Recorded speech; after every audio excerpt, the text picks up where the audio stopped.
had never felt so alive and nervous at the same time. She looked stunning that night, in a deep emerald dress that hugged her curves, her hair cascading in soft waves over her shoulders. I kept telling myself to relax, to enjoy this date night. It had been months since we'd actually gone out alone, but even as we sat across from each other at the small, candlelit table in our favorite restaurant, a small voice in the back of my mind whispered that something was off. She laughed at my jokes a little too late, sipped her wine with a deliberate pause, and checked her phone more times than usual. "I just need to use the bathroom real quick," she said, standing and giving me a warm smile that didn't quite reach her eyes. I nodded, my chest tightening for reasons I couldn't name. I watched her walk away, the soft click of her heels echoing in the quiet restaurant. Minutes passed. 10, 15. I tried to focus on my own glass of wine, tried to laugh at the couple across the room, tried to remind myself I was overthinking. But then I saw her phone lying on the table, forgotten. And a message popped up, a message I wasn't supposed to see.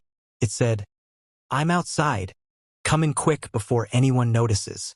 My heart froze, couldn't breathe. I didn't even know what I was looking at, but I knew instinctively. My wife, my beautiful, loving wife, was lying. Stay till the end because what happens next will shock you. The truth didn't come all at once. I thought back to the months leading up to that night. The little lies, the disappearing texts, the late nights at work she'd claimed were stressful. I had trusted her blindly, believed every excuse. We'd been married for 5 years, and I had imagined that love like ours was unshakable. But I was learning the hard way that love could blind you to the signs you were dying to see. She had started being distant a few months ago. It wasn't overt, nothing dramatic, just subtle changes. A touch here, a glance there, a little less warmth in the morning kiss. I had brushed it off. She's tired, I told myself. She's stressed with work. But now, staring at that message, I understood the truth. She wasn't just tired. She was betraying me. I remember confronting her once about a late-night text she had received. "It's nothing, just a friend," she said, her tone sweet, convincing and infuriating. I had wanted to believe her. I wanted to believe that my marriage was safe, that our life together was enough to keep her faithful. But it wasn't enough, and tonight was proof. By the time she returned to the table, my mind was racing. I tried to keep my expression neutral, tried to sip my wine and ask casually, "Everything okay?" She smiled and nodded, her eyes flicking briefly toward the exit. That little glance said more than any words could. I asked her to tell me the truth. She hesitated, her fingers fidgeting with her napkin. I just needed some air," she murmured. But the lie hung between us like a storm cloud. I didn't scream. I didn't cry. I stayed calm, though inside I was screaming, tearing apart at the seams. I watched her eat, listened to the conversations around us, and pretended, for the world, for strangers, for my own dignity, that nothing had changed. After dinner, I insisted we take a walk. She agreed, oblivious to the storm brewing in my mind. We strolled down the quiet streets, the city lights reflecting off her hair. I asked her again, gently this time, if she wanted to tell me what she hadn't. She shook her head, insisting everything was fine. But I saw the guilt, the hesitation, the flicker in her eyes. I thought about my friends, my family. Would they believe me? Could I even admit it to myself? A cheating wife wasn't just a betrayal. It was an unraveling of your entire world.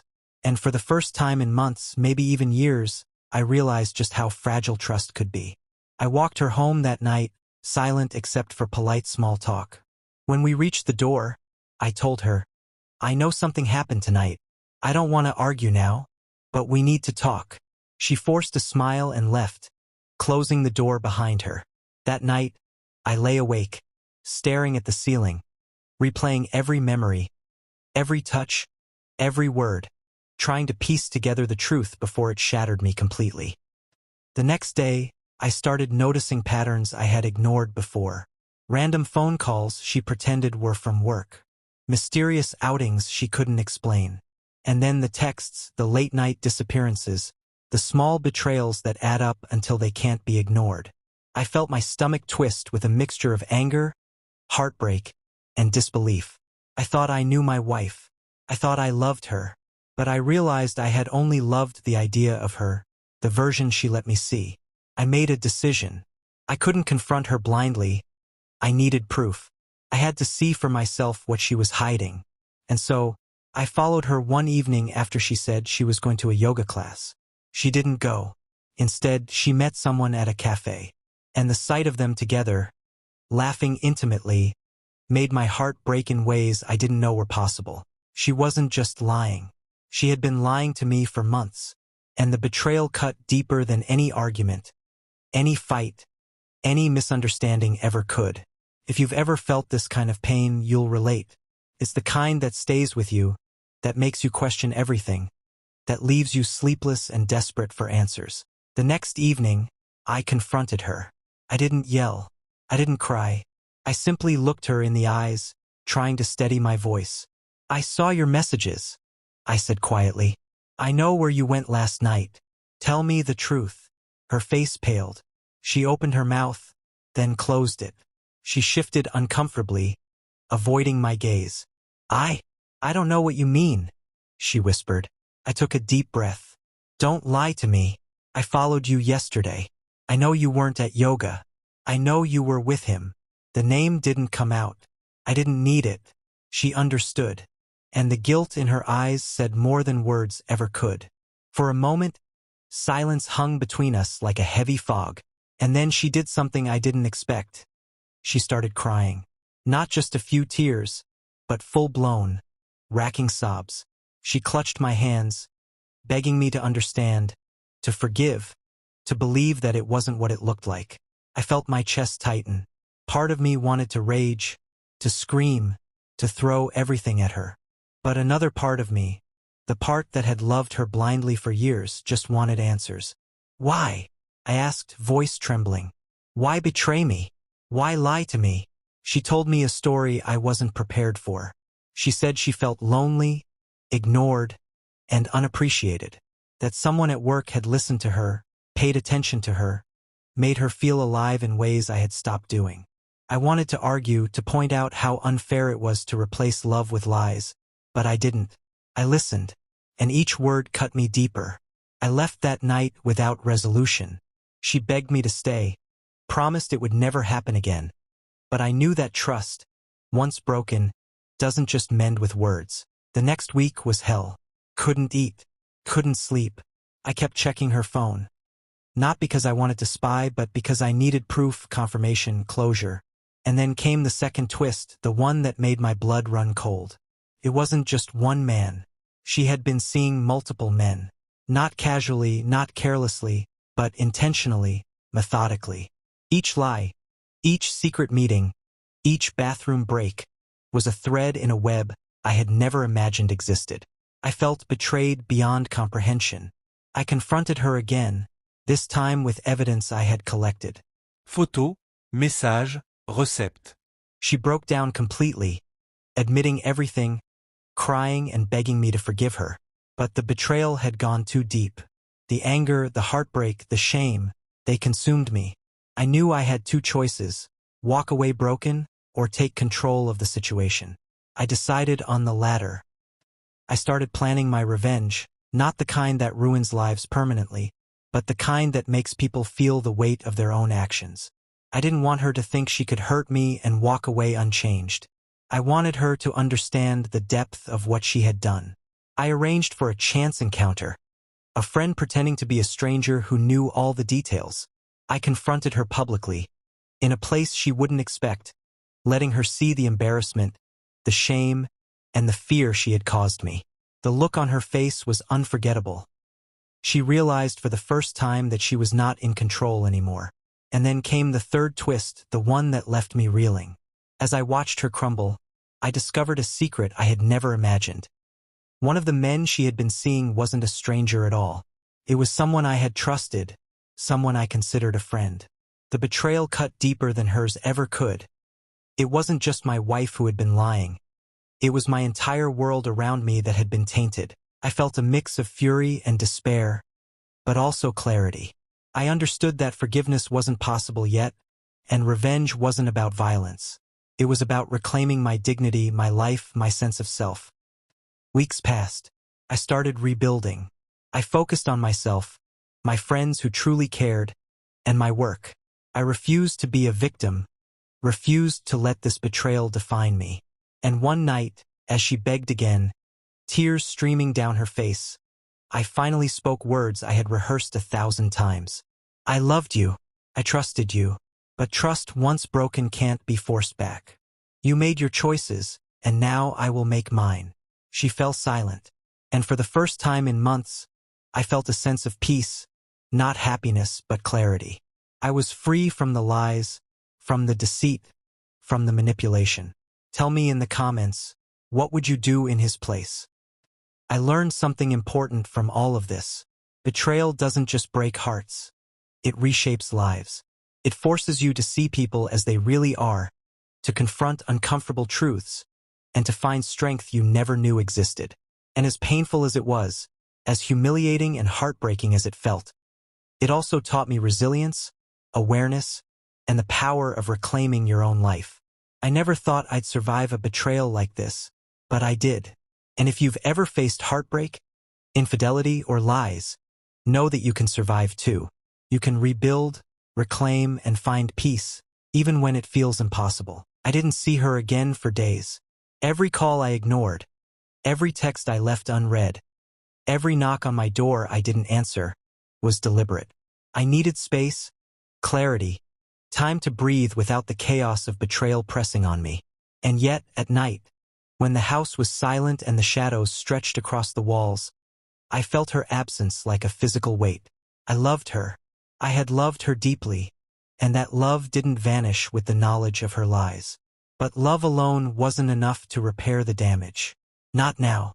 I started to notice the small things again, the lingering scent of her perfume, the empty spot on the couch where she used to sit, the way the kitchen felt hollow without her laughter. I felt a wave of grief that I hadn't expected. Betrayal isn't just anger. It's mourning the person you thought you knew, the life you thought you had, and the future you imagined.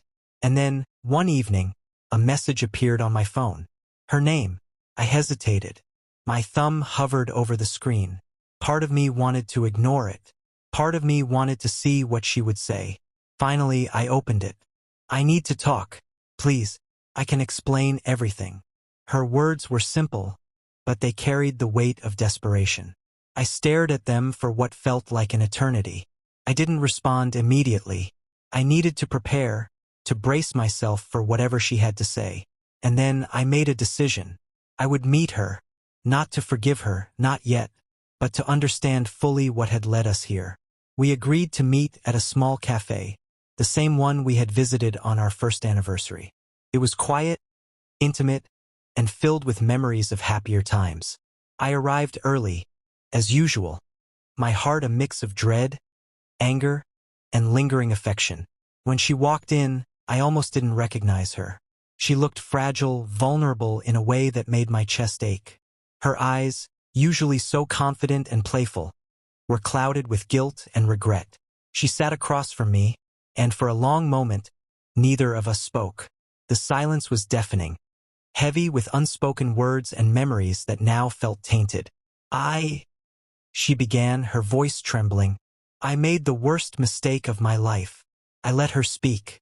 I had learned that night that hearing her out, letting her confront her own lies, was more powerful than any argument. She told me about the loneliness, the boredom, the attention she craved. She told me about the men she had been with, the fleeting moments that made her feel alive. Each word was a dagger, each confession a wound reopened. And then she said something that shocked me more than any betrayal I had uncovered before. I didn't mean to hurt you, she whispered. I thought I could handle it. I thought I could have it all and keep you too. I looked at her, disbelief and rage swirling inside me. You thought what you were doing was okay? You thought lying to me, cheating on me, destroying everything we built, was okay? Tears streamed down her face. No. I was selfish. I was weak. I don't deserve you. Her words echoed in my mind. She was right. She didn't deserve me. But the thing I realized, sitting there across from the woman I had once trusted with everything, was that I didn't need to hate her to reclaim my life. I didn't need to dwell on anger. What I needed was closure. And then came the final twist, the one that would change everything about how I saw her, myself, and the life we had shared. As she sobbed, I noticed something on her phone, a notification that she hadn't intended me to see. I glanced only for a second, and my blood ran cold. It was a message from someone I hadn't expected, her latest lover. But this message wasn't casual. It was planning something, and it wasn't just about her infidelity. It was about manipulating our finances, turning our home into leverage for their own gain. I felt a surge of protective fury.